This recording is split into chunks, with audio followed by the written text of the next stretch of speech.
Businessmen will be businessmen, aren't they? And what do they care about more, football or money?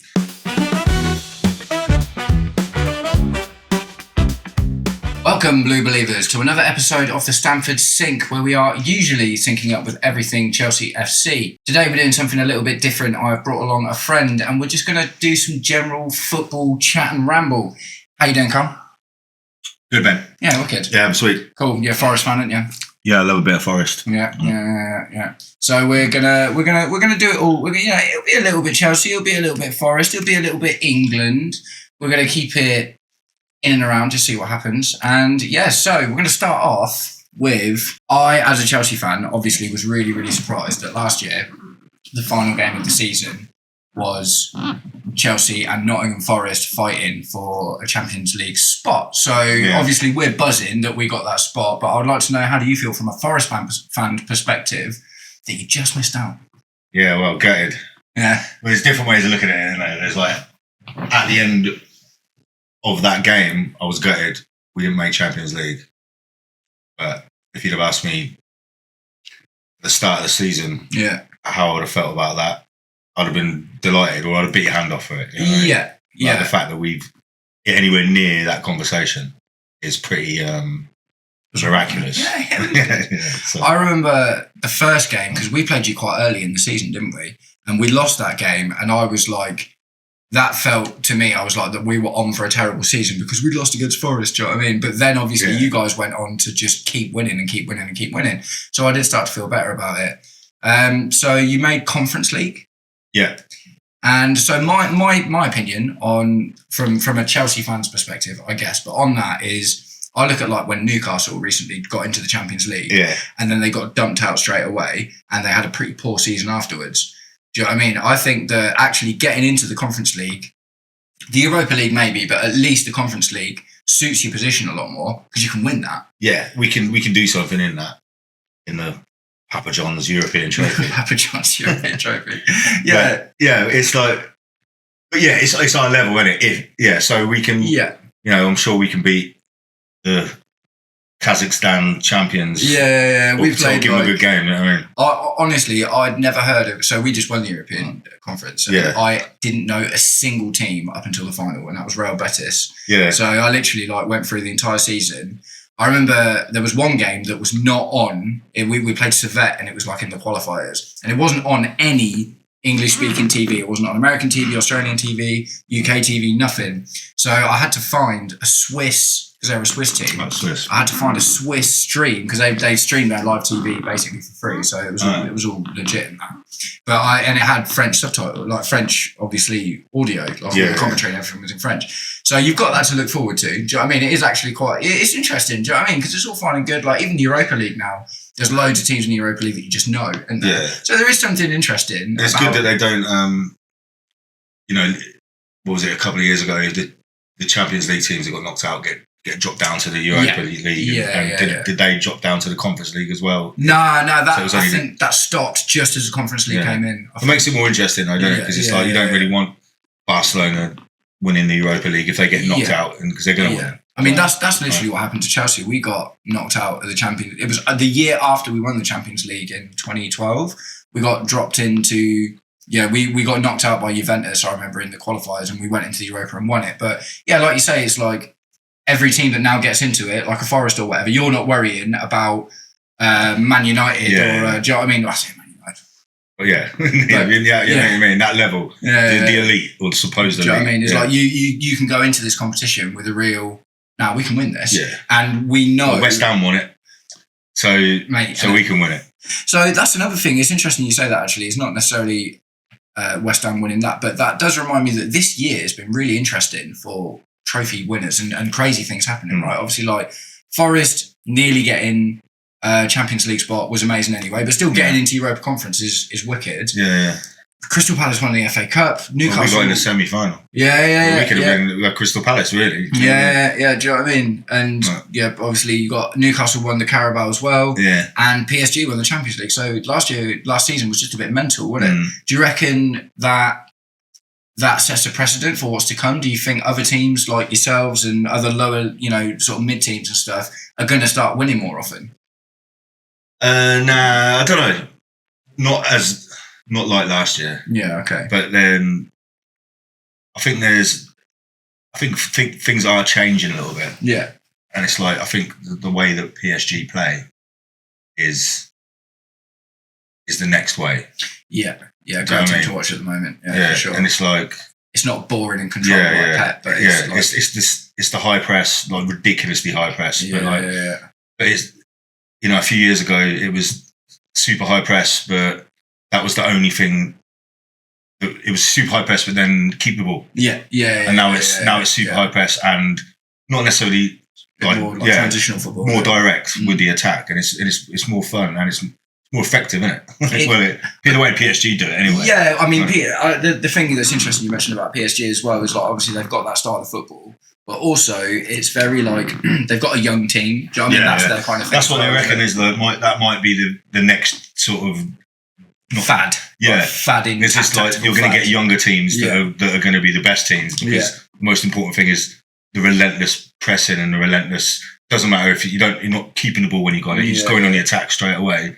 Counter-attacking, high-pressing football, which is you have to be, younger than 30 to do. Yeah.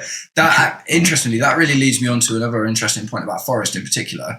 So one thing I really like about the Forest team from last year is you are largely made up of players that when they were really young, when they were like 18 to 22, they were all in big six clubs. Not all of them, but like a lot of them.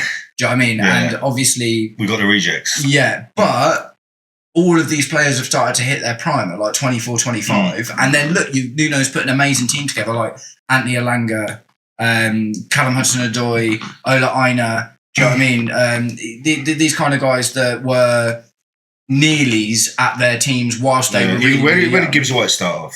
Gibbs White was Arsenal, I think. Was it?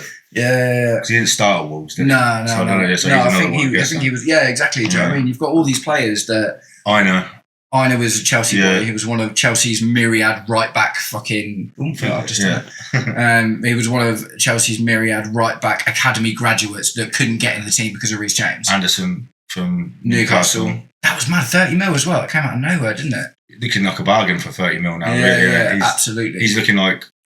I watched the under-21s, England under-21s game the other day. Oh, is it?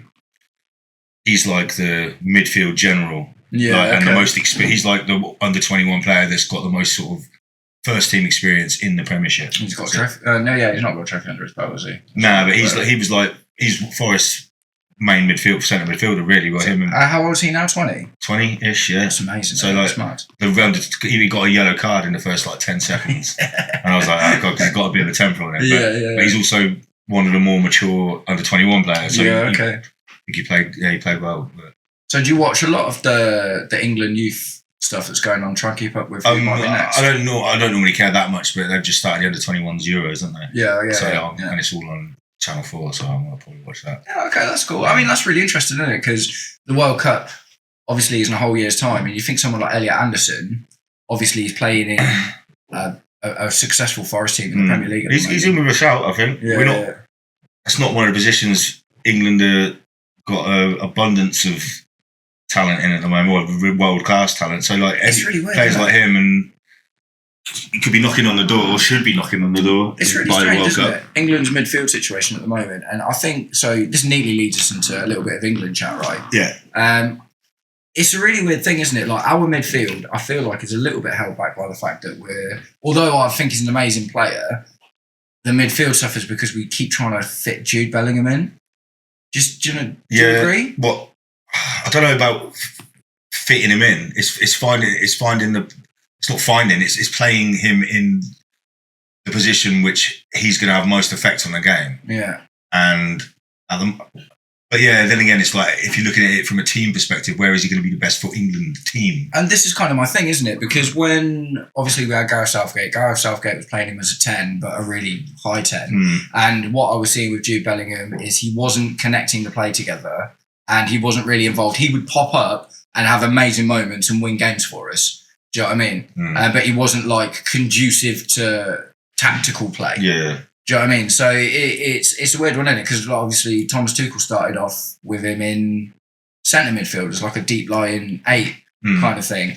And with people like Elliot Anderson, who like Jude Bellingham is although he looks so good, he's starting to turn into that what do we do with him guy. Where you've got someone like Adam Wharton from Crystal Palace looks like a really, really good centre midfielder. Obviously, Declan Rice is really good. Conor Gallagher as well. He's absolutely smashing it out in Spain at the moment. Yeah. So it's just a bit. Our midfield seems to be like a bit of a question mark, doesn't it? Yeah. It's like it's just finding the right combination. We've got enough decent players, but then what's the best way of giving Jude Bellingham what he needs, really, if you're going to try and utilise what should be your best player? So did we not try and do this, though, with Phil Foden? Is this not exactly the same problem that we had with Phil Foden, where it was like, because Phil Foden he won Player of the Year, won the treble with City and this, that and the other, and then we were so desperate to fit him into the team that people like Anthony Gordon didn't get a look in, when you would have thought tactically they fit that position much more. It's weird though, England we always make our own problems. It used to be the other way around. Yeah. Where, when I was a kid, it was like we had so many good midfielders. Yeah. It weren't where do we put our best one, where do we put everyone to utilise our best. It was like we've got so many good, we'll play Paul Scholes on the left wing. And it was just like, now it's the other way around. It's like we've got one that we know is the best. How do we get the best out of him? Yeah, that's interesting, actually. So it's kind of completely the opposite of the way it used to be. But there's always a problem. Because I guess you wouldn't put any of the midfielders we've got right now up there with Scholes, Gerrard or Lampard, would you? Really?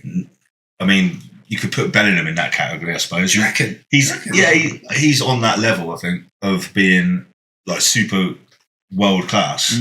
But he's not the same player, obviously. Well, he's definitely I'd say he's more of he's in between all of them, really. Yeah. But I guess more of a goal scoring threat like Lampard, but big and strong like Gerrard. And kind of got the finesse of Scholes. But he's not quite he's not an amalgamation of all three of them. But he kind of is. But I don't know. I think it's weird, isn't it? It's like, obviously it just feels like natural to keep talking about Jude Bellingham a little bit more because there's so much to talk about there. But Jude Bellingham, obviously, when he was at Dortmund, and that's when the world started to take notice. Interesting that they've just signed Joe Bellingham, by the way. I thought that was an interesting little snippet. So Jude Bellingham is a deep line midfielder at Dortmund, and he looks brilliant at it. And that is why Real Madrid come in and like 100 mil or whatever they paid for him. But then they started playing him as basically a striker. Essentially, because obviously shadow striker. It was a diamond essentially, wasn't it? And you had Vinny and Rodrigo in those kind of left and right spots. And Jude Bellingham was supposedly the centre attacker, but he was getting forward so much and scoring so many goals. He had the freedom, didn't he? Yeah. But he could have that freedom for England, but he's gone off the ball for, not off the ball, he's not playing badly. No. I think when you start for a new club and you score 10 goals in 10 games or whatever it was, it's going to be hard to keep that up, isn't it? And that's the thing is, like, are we now unfairly pigeonholing Jude Bellingham because of that, maybe, how well he did at that first bit. But I don't know. I don't think as England fans we look at him as being like one of our main goal scoring threats. Well, we should be looking at him like that. I never look at Bellingham and I'm like, I'm expecting him to score a goal every game. But I just know that he can pop up when you need it. Yeah. He's not a constant goal threat, is he? But I did a video on my channel recently about Chelsea players like keep, sell, or loan or whatever. And when I was talking about Enzo Fernandez, I actually, although positionally they're quite different, I'm starting to feel the same way about Enzo Fernandez as I do about Jude Bellingham. Get sent off yesterday. Yeah. That was brutal. That was brutal. Yeah, that was brutal. See the meltdown the guy had on the floor. I haven't seen the injury yet to see how bad it was. I didn't see that. It was like I'm gonna fit on the floor. I was like, shit, he's kicked a bit of his brain out. Oh mate, and he definitely does get a bit rough.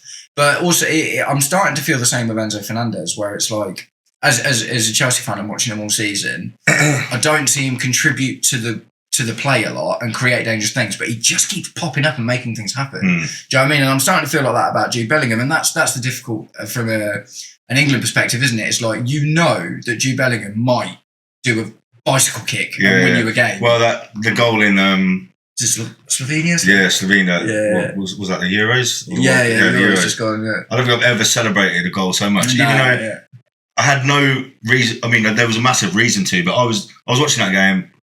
I was like, we're shockingly bad. We don't deserve to win this game. We don't deserve to draw this game. No. And I was completely content. Yeah. Well, not content, but I was ready to lose that game because we deserved to lose that game.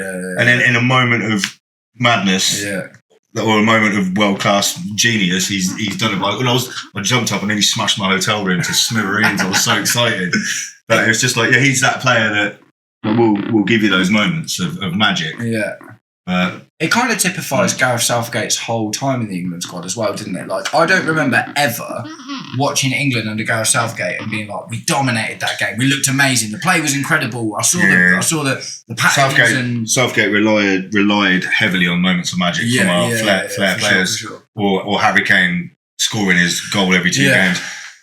And I don't know. I'm starting to think it's looking like that was a better way going than what Tuchel's doing, but I'm not going to jump in. It's far too early, but from what I've seen so far, I'm not happy. Tuchel, so we'll move on to the current England squad, right? And as a Chelsea fan, I feel I have a different perspective to most fans because I've experienced Tuchel as a manager of the club, right? So what I will say about Tuchel is he is obviously a tactics guy. Do you know what I mean? It's like he we won the Champions League with a dread team, man. Do you know what I mean? It's like our team was not good. Yeah. Do you know what I mean? And it wasn't even necessarily about moments of magic. It was just about doggedness and resilience. Yeah. And I think although like tactics, should England be playing that way? I mean, we just kind of did with Gareth Southgate, but the difference is I think Thomas Tuchel is a much better man manager. I don't want to be the players we've got. We shouldn't be dogging out games. Yeah. Do you know what I mean? We should be dominating people. Like, I thought Tuchel was that guy, but I don't know. We'll see. He could be. Absolutely, I'll nail my colours to the mast at the moment. It is well too early to judge. Yeah, it's far too early to judge. It's too early to judge, but it's hard. Like obviously, we got battered the other day, didn't we? We got absolutely battered. It weren't fun. But it was a friendly, and he was using that game. Yeah, you can experiment in friendlies, but was he even experimenting that much? When I looked at the lineup, talk me through the lineup. Well, like, for me, experimenting is playing players that don't play or playing players that do play in different positions. Yeah. I didn't see any experimenting going on. He started Kane. Yeah, I mean, yeah. Do you know what I mean? Like, what's an experiment about that? What's an experiment about any of that? What I will say about that as well, though, is I imagine, so Chelsea have just bought Liam Delap, and Liam Delap made the decision with Chelsea to not go to the international stuff so he could integrate with Chelsea and get ready for the Club World Cup, which is coming up fair enough. Do you think that there's who else would you play? Do you know what I mean? Liam Delap seems like the only real other option at the moment, other than Harry Kane, doesn't it? Yeah, I mean, Ivan Toney's played, but even that could be seen as more of an experiment or more of a worthwhile. I don't know, because if he can. I mean, I don't think we're taking Ivan Toney to the World Cup. Do you know what I mean? I think he's come now, but I don't know, man. Tony's come even though he's playing in Saudi, who else we got?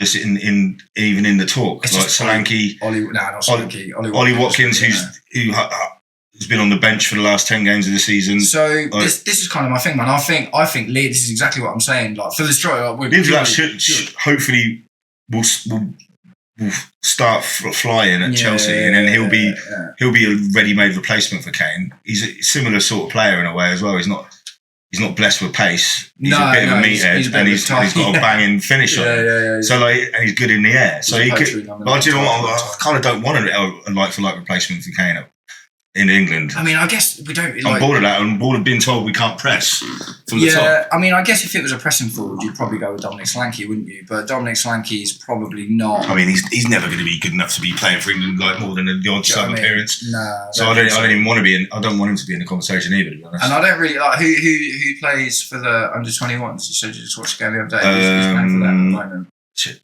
who was playing up front? I remember now. They brought on some lad from Birmingham. Oh, really?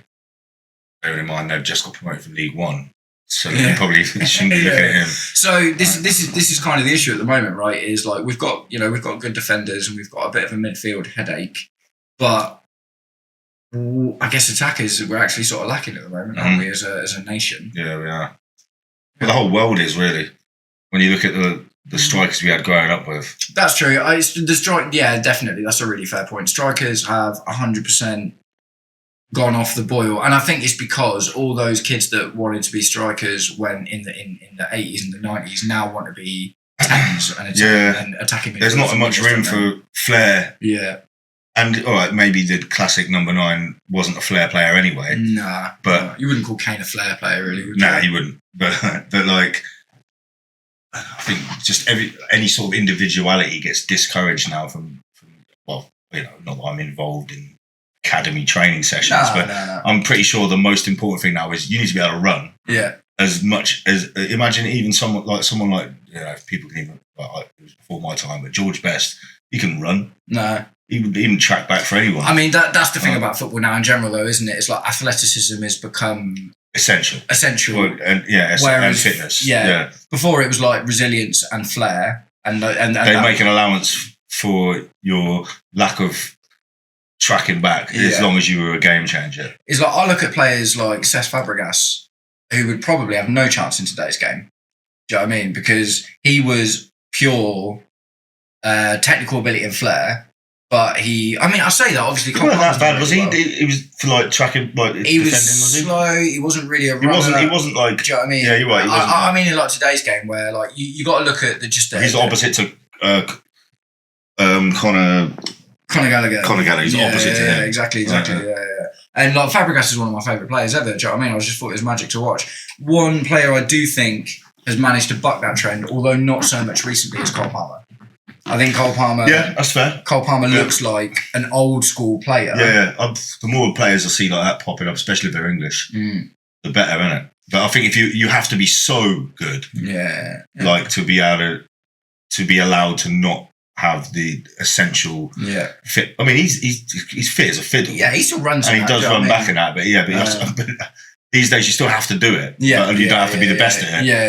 If you're that good in attack, like someone like him, but it's weird, isn't it? Because it's actually a mixture of managers like Pep Guardiola, but also Mourinho that have pioneered this like essence of fitness that's so important. Yeah, Do you know what I mean? Once it took over though, there's no going back. No, because you can't if you've got that, even if you are average, if everyone on the pitch has got 9 and 10 out of 10 fitness levels and complete like non-stop running, then you could have another team with 8 of those players and two that aren't bothered, but they're probably better footballers. Because they're going to lose every time because there's going to be gaps everywhere. So you have to have that now. I think the thing is it's interesting you say stuff like that because I think I've just been thinking about like other players. Cole Palmer's one, obviously. Jack Grealish. There's still a few. Do you know what I mean? Kevin De Bruyne. But these guys are coming to the end of their careers now, do you know what I mean? So it's a little bit different. But what they sort of show you is if you haven't got the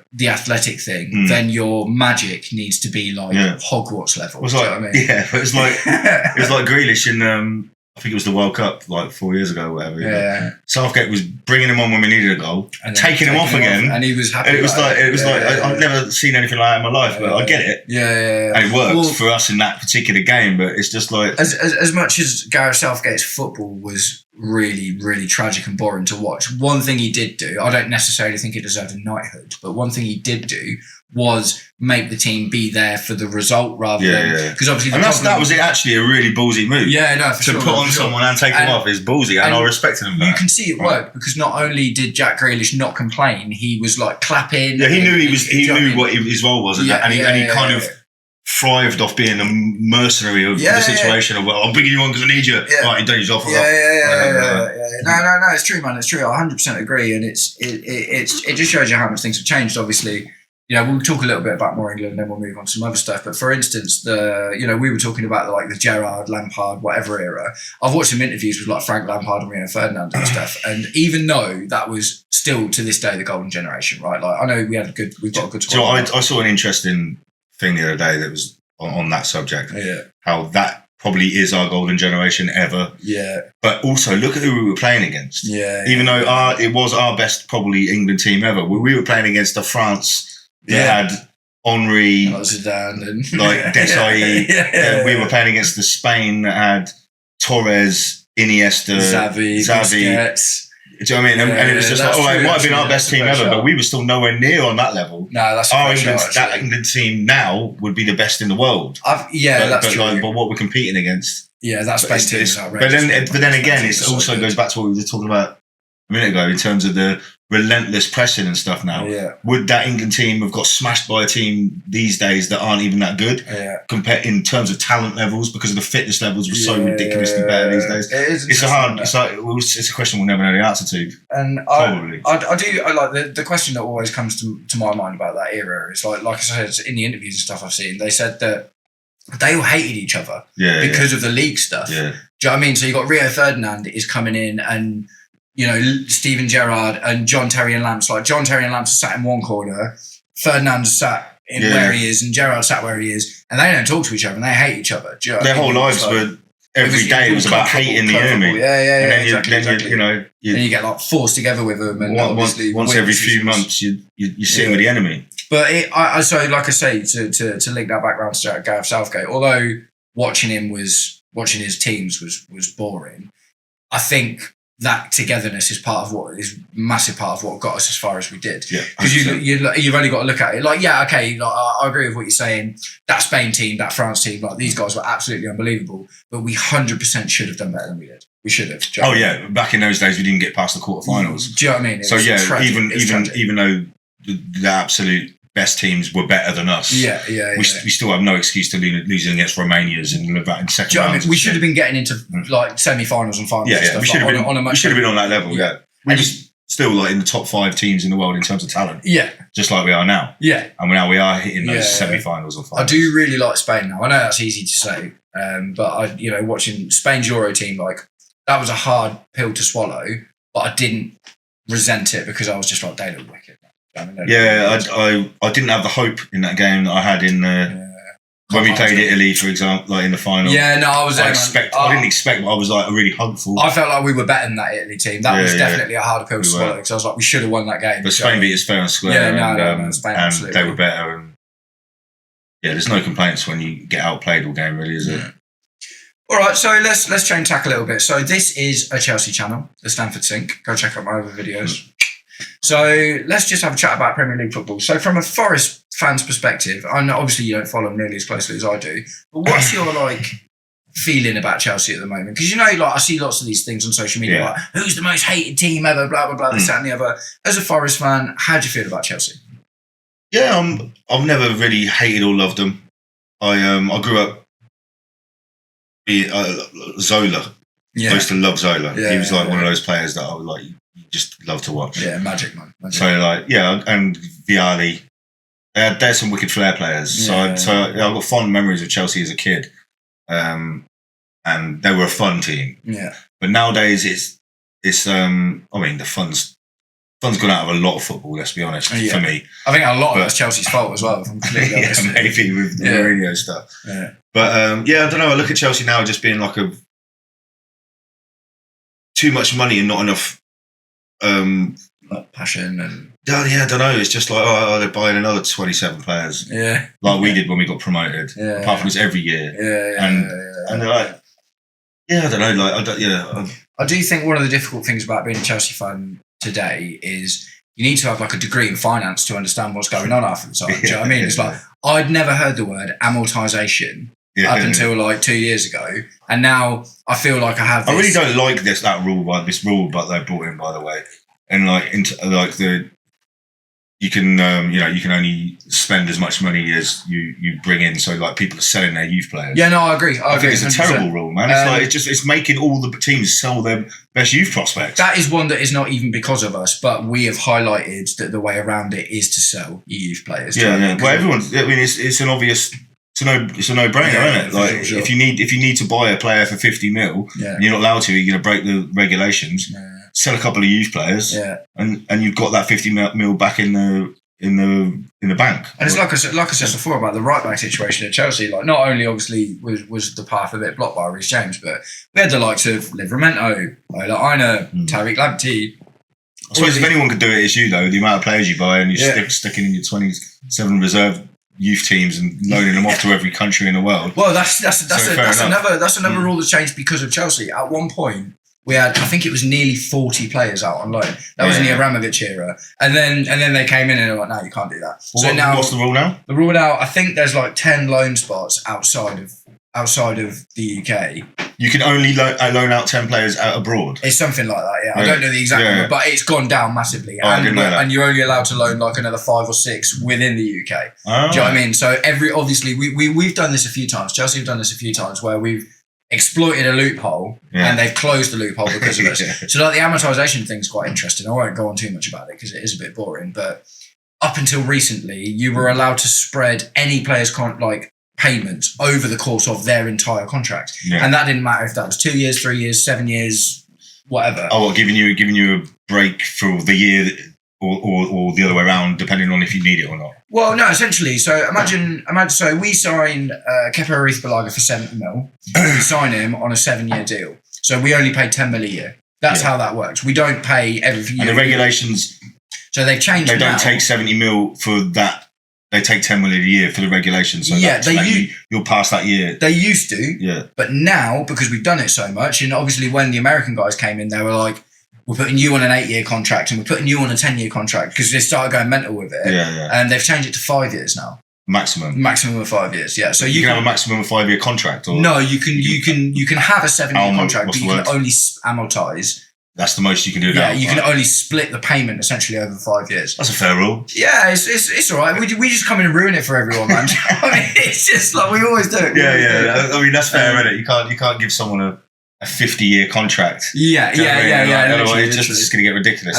But what I'd say about the new owners is I think that they come in and look to exploit these loopholes so they get closed. I have this feeling that they come in and gone, right, there's this gaping hole in their system here. We're going to exploit it to hell. You reckon they're doing it on purpose? A little bit. To make sure the other teams can't do it. But then that's still just hurting you, though, isn't it? Not really, because we've got in a load of players before they changed the rule. Oh, okay. So and the players we've got are really young. Do you know what I mean? So we're going to have these players for we've put them on 7 and 8 year contracts. Do you know what I mean? So I think I think the Americans have come in and said, "There's this massive hole here. Let's exploit it as much as we can. Get a load of young players in that we can put on 10-year contracts, and then we'll quickly close it off so no one else can do what we do." So well, it's one of the things about being a Chelsea fan at the moment. You can't not look at our team and see how different it is. Obviously, when it was Abramovich, he was just chucking money around with reckless abandon. Yeah. Do you know what I mean? Abramovich was just like, I'll spend whatever on this guy. I'll spend 50 mil on Torres and Shevchenko and whatever just because it's fun and I'm a football guy. But obviously the Americans have come in and it's so business now. Do you know what I mean? There's one thing I loved about Abramovich, man, is he's a football fan. Do you know what I mean? And he just wanted to see his team win. With us now, it feels very much like we are always working towards a 10-year plan, but it feels like it resets every year. Yeah. Do you know what I mean? So even though they've been here for 3 years at the end now, of the day, businessmen will be businessmen, aren't they? And what do they care about more, football or money? So unfortunately, it's definitely money. It's going to be like that, and that's the way it is now. I think that's happening across the board, though. Yeah, it is. Do you know what I mean? Man United announced 6 months ago that they had no money at all, so they released all their staff. Yeah, and then a few weeks later they announced a £2 billion stadium or something. And they're so they've just finished 15th, and there's no European football for them next season. And now they're looking to sign Brian Mbeumo. They've just brought Cunha in. They're keeping Fernandes around on a massive contract. And there's no money. We're cutting lunches and sacking people because we've got no money, but we are going to go out and spend it. It's mental. They can't afford the dinner lady. They can't afford the dinner lady. £15 an hour. No. But they're going to give Brian Mbeumo 250 grand a week. It's mental. And they expect people to just gobble that up. We've got no money. No, Jim Ratcliffe said we've got no money. It's crazy. No, it's mad, isn't it? But yeah, man, it's all getting a bit crazy at the moment. So, how are you feeling about Forest next season then? What's your initial rumblings? My instinct tells me we're going to be shocking. Yeah. And I think people have figured us out now. A little bit like how Leicester, when they won the Prem. Yeah, okay.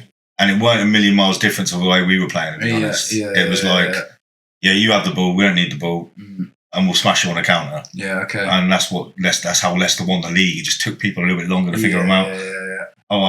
We did really badly for the last sort of 8 to 10 games of the season. I think people started. I think it was a combination of people figuring us out and tiredness as well, man. And massive season. Yeah, But we didn't have any Europe or anything like that. But I think the pressure got to us. You got quite far into like the FA Cup and stuff though as well. True. You know what I mean, so there was a reasonable. I think again, like none of the boys in our team have dealt with any of that sort of pressure before. I think so. It'll go one or two ways. Do you know what I mean? It'll be like, right, we're not a good team again now, and we'll be fighting to stay in the league. So, or we'll be a top 10 team. What I'm concerned about is I saw a news article the other day that said Napoli are interested in Alanga and Hudson-Odoi. I saw Newcastle were interested in Alanga.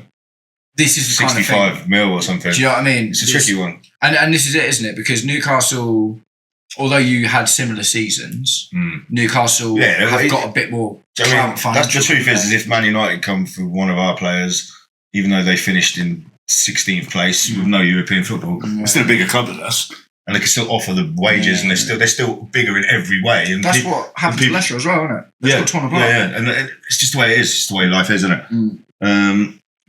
I'm apprehensive that we're just going to go straight back to being that team that.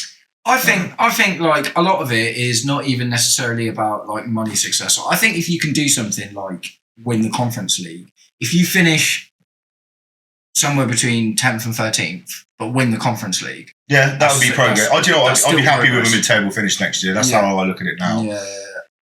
And we're going to win the Conference League, qualify for the Europa League through that. Yeah. And we're going to win the Europa League. Yeah. Qualify for the Champions League through that. Yeah. Still finishing about 8th. I think it actually, like, if you look at it, like, you just got to look at, like, when Klopp came into Liverpool and when Pep came into City even, do you know what I mean? It's like very, you know, for instance, as a Chelsea fan, one thing I can attest to is it is really exhilarating when a manager comes in and starts winning stuff straight away. Yeah. But often when that happens, you're left with this dirty hangover. Do you know what I mean? So we with the Conte season, do you know what I mean? The Tuchel season, do you know what I mean? It's like we get Conte in and we win the league that season, and then the next season Hazard scores 6 goals and it's one of the worst seasons we've ever seen. We get Tuchel in, and obviously he comes in halfway through after Frank Lampard. He comes in and we win the Champions League, and it's like, oh my God, this is amazing. And then the next season, because Tuchel is a fiery kind of difficult guy also, then we have this also really bad season, and you know he ends up. I think we finished 6th, and he ended up getting sacked at the start of the next season, and a lot of the players stopped playing for it. So I'm pro projects, man. Do you know what I mean? I really am pro projects, because you got to come in and build something up. Because if you come in and get that shot in the arm that gets you a trophy, that's all fine and good until the expectation raises and everyone's stressed out and screwing and tired, and you know, all of a sudden you lose all of that unity and all the good feeling and those intangible things about football. Yeah. So from obviously it's easy for me to say as a Chelsea fan, but I think Forest, you'll do better if you take your time building your way up. Yeah. If you'd got into the Champions League, how like demoralising would it have been if you finished bottom at the end of the first round? Nah, we wouldn't have done that, man. Real Madrid finished really low. True. You never know, but because it's a new format now, isn't it? We expected to finish in the bottom 5 of the Premier League. But yeah, when you ride in that wave of enthusiasm, you've got that expectation now, though, haven't you? Because imagine you made it to the Champions League. Do you know what I mean? I'd have been buzzed for it, man. And I'd have been like, we're not going to win it, but I want to see who we can knock out. But would you not rather? If you could guarantee me we're going to get in the Champions League in 3 years' time, then I'd rather a steady progress. Obviously, there's no guarantees. This stuff doesn't work like that. I think it does, though. I think the precedent is there to tell us that it actually does. Look at Newcastle. Do you know what I mean? Newcastle did exactly that. They got into the Champions League. They got the clout, though, haven't they? We shouldn't be up there. I would argue that you've actually got more clout than Newcastle in a lot of ways, because you've got more trophies under your belt. Well, yeah, we've got more clout in the 1980s. Yeah, I mean, when's the last time Newcastle won something? It was 70 years ago. The last time Newcastle won a trophy. So this is what I mean. I know it's easier because Newcastle have been in the... I love Newcastle as well. I love what Eddie Howe's doing, and this is exactly what I'm talking about with projects. I think the Champions League thing was a flash in the pan. They overachieved that season and suffered the next season because of it. But if you look now, 2 seasons later, they're nearly crawling back into that. Did they finish 5th? Was it actually Newcastle in the Champions League spots as well? Yeah, Villa below them, and we're 7th. Yeah, and Villa are 6th, and Newcastle finished 5th. Yeah.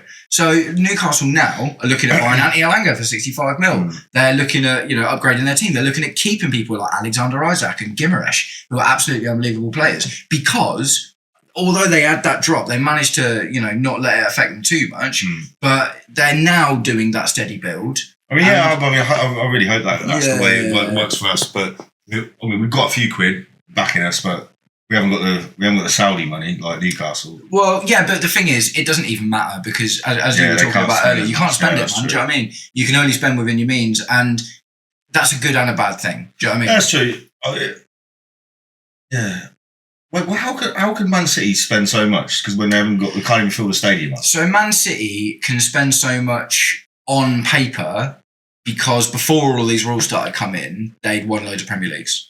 Do you know what I mean? And they were winning stuff, and they were getting in the Champions League, and they were getting all the, they were getting good sponsorship deals. Now, where the problem is when they started doing that, the rules were a lot more whatever. And they were, obviously, there was a lot of money going under the table to facilitate deals. Yeah. Everything that's happened in the last 5 years, or honestly, since Pep's there, everything that has been pretty legit. Yeah. Everything that happened before then, I think, that's where the question marks are. And yeah, it was mad when I remember City spending 150 mil on fullbacks one season, and none of them ended up playing. It was like Danilo and guys. But no, it is a weird one, money, and it begs the question as well. Like, how do Man United finish 15th and sack all of their dinner ladies, but are able to go in and spend 60 mil on Cunha and pay Brian and Burma 250 grand a week? I know that's not happened yet, but it seems like it's pretty odd time. Although apparently Gyökeres has turned them down from Sporting, so that's not a bad thing. Yeah. Right, okay. Well, I think that will probably do, won't it? Yeah, mate. Yeah, man. So how about you take a little cheeky look at the camera and tell people to subscribe to my channel? What's the channel called? The Stamford Sink. Stamford Sink. Subscribe to the Stamford Sink. Nice one. Sound. Thanks very much, guys. Hope you enjoyed. As ever, if you enjoy the content, please do me the distinct honour, as Karl said, like, share and subscribe, or just roast us in the comments, whatever gets you through your day. Take it easy, guys. Peace. Nice one.